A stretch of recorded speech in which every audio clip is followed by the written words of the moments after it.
disasters happen.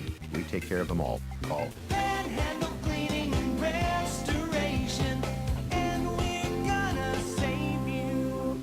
The best stories on the Mountaineers, wearing the jersey.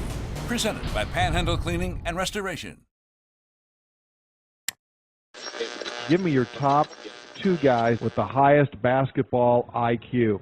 IQ in basketball, we're not talking about academic SAT score here. We're talking about who gets the game, who has an aptitude to participate in the sport. Kevin Noreen.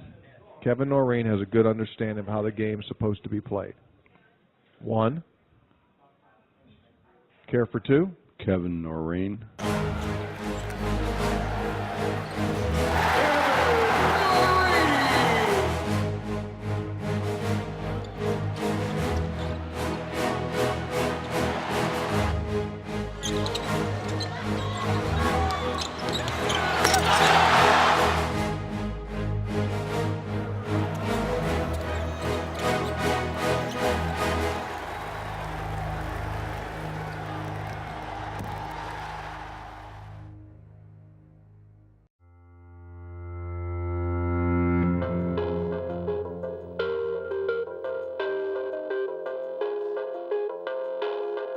Freshman year was really tough. I was Mr. Basketball in Minnesota, coming off state championship year.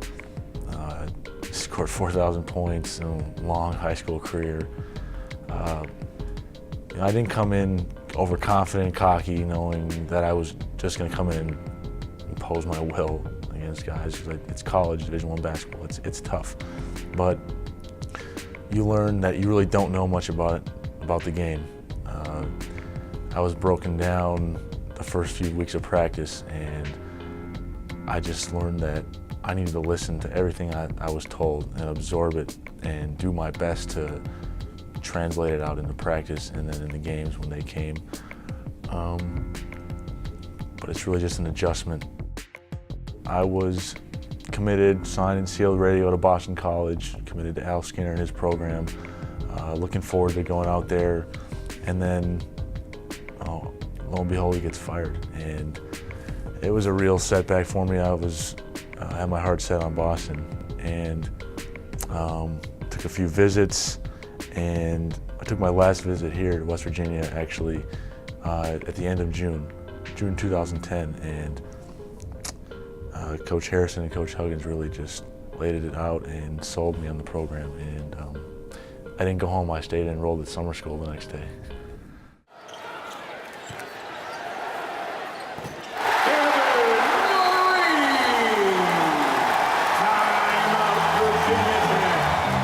When I got here, Joe Mazzulla and Cam Thurman really taught me the importance of preparation and coming in every day with that mindset that you're going to work and you're going to work to get better. And I remember Joe told me after the Kentucky loss freshman year, he said, "Kev, don't let this ever happen again. I mean, don't lose this way, and don't lose because you're not prepared. Don't lose because you don't know a play or a set. Don't lose because you haven't worked hard enough." And for me, if we lose, it won't be because of that. Well, I'm not the smartest guy, but it just goes back to Joe Mazzulla and Cam Thurman, working hard, taking that opportunity and going with it. I've got an opportunity here to get some great schooling in for free, so I'm trying to make the most of that. Hopefully come out my 5th year with a master's degree, all of that paid for without a cent out of my pocket. So it's just about seizing the opportunity. Well, again, it goes back to my first year. We had KJ, and he was Kevin first before I was, so I needed a nickname. And about a month into practice, our strength coach, Andy Kettler, just said, "Big Sweat. Let's just call you Big Sweat." And Hugs heard it, and Hugs doesn't call me Kevin anymore, doesn't call me Noreen, it's just Sweat.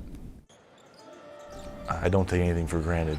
It's just a treat to be able to play in front of the fans in the Coliseum and just to hear them cheer for you and make a big play. Or we started a run and they're into it. You really cherish those moments. It's something that I'll remember forever, and I will never forget the guys that taught me the way my first year, and then last year with KJ and Truck. I really try to play for their, not honor, but just want to emulate the way they did things.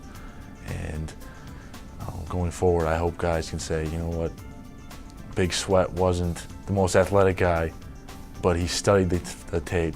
He played hard every day in practice, and he worked extra. He didn't have any excuses. Kevin Noreen.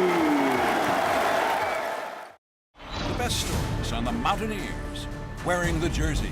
Presented by Panhandle Cleaning and Restoration.